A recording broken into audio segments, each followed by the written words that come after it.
मंगल भवन अमंगल हारी, तवौ सो दशरथ अजर बिहारी। आदरणीय जनों को मेरा प्रणाम। स्वागत है आप सभी लोगों का मेरी इस विशेष श्रृंखला में, जिसमें मैं श्री रामचरितमानस का पाठ कर रही हूँ, उनके भावार्थ सुना रही हूँ। आज मैं चौपाई क्रमांक 47 से दोहा क्रमांक 50 तक गाऊंगी, जो मैंने पिछले वीडियो में गाया था, और आज मैं उसी का अर्थ सुनाऊंगी। आइए प्रारंभ करें। एक बार त्रेता युग में शिव जी अगस्त्य ऋषि के पास गए।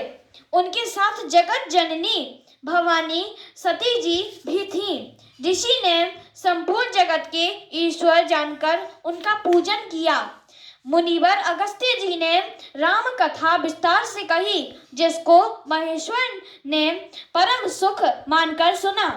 फिर ऋषि ने शिव जी से सुंदर हरि भक्ति पूछी और शिव जी ने उनको अधिकारी पाकर यानी रहस्य सहित भक्ति का निरूपण किया। श्री रघुनाथ जी के गुणों की कथाएं कहते सुनते कुछ दिनों तक शिव जी वहां रहे। फिर मुनि से विदा मांगकर शिव जी दक्ष कुमारी सती जी के साथ घर कैलाश को चली। उन्हीं दिनों पृथ्वी का भार उतारने के लिए श्री हरि ने रघुवंश में अवतार लिया था।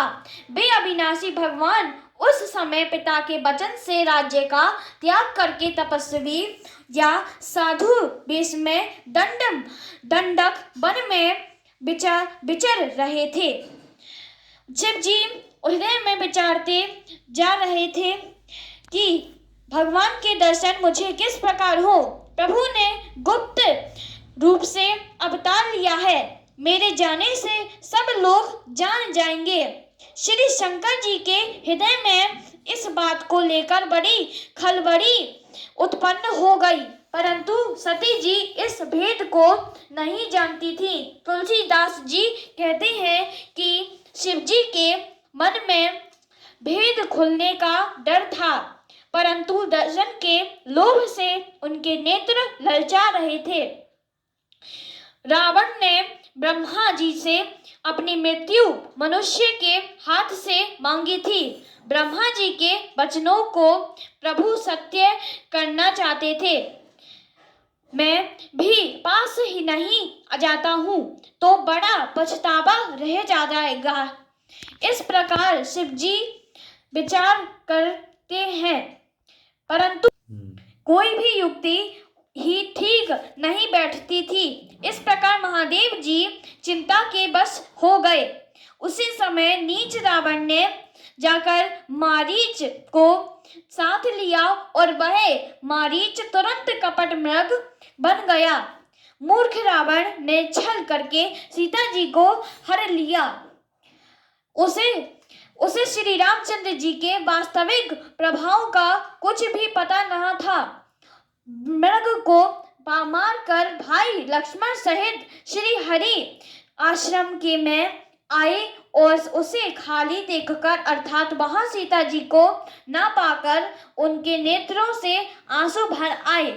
श्री रघुनाथ जी मनुष्यों की भांति विरह से व्याकुल हैं और दोनों भाई वन में सीता को खोजते हुए फिर रहे हैं, जिनको कभी कोई संयोग वियोग नहीं है। उनमें प्रत्यक्ष विरह का दुख देखा गया। श्री रघुनाथ जी का चरित्र बड़ा ही विचित्र है। उसको पहुंचे हुए ज्ञानी जन ही जानते हैं। जो मंद बुद्धि हैं वे तो विशेष रूप से मोह के वश होकर हृदय में कुछ भी दूसरी ही बात समझ बैठते हैं। श्री शिव जी ने उसी अवसर पर श्री राम जी को देखा और उनके हृदय में बहुत भारी आनंद उत्पन्न हुआ।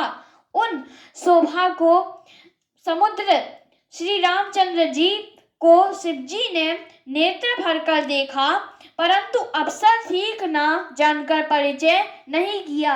जगत के पवित्र करने वाले सच्चिदानंद की जय हो। इस प्रकार कहकर कामदेव का नाश हो करने वाले श्री शिव जी से चल पड़े। कृपा निधान शिवजी बार बार आनंद से पुलकित होते हुए सीता सती जी के साथ चले जा रहे थे। सती जी ने शंकर जी की वह दशा देखी तो उनके मन में बड़ा संदेह उत्पन्न हो गया। वे मन ही मन कहने लगी कि शंकर जी की सारा जगत वंदना करता है। वे जगत के ईश्वर हैं। देवता मनुष्य मुनि सब उनके प्रति सिर नवाते हैं। उन्होंने एक राजपुत्र को सच्चिदानंद परम धाम कहकर प्रणाम किया और उसकी शोभा देखकर वे इतना प्रेम मग्न हो गए कि अब तक उनके हृदय में प्रीति रोकने से भी नहीं सकती। जो ब्रह्म सर्वव्यापक माया रहित अजन्मा अगोचर इच्छा रहित और भेद रहित है और जिसे वेद भी नहीं जानते, क्या वह देह धारण करके मनुष्य हो सकता है।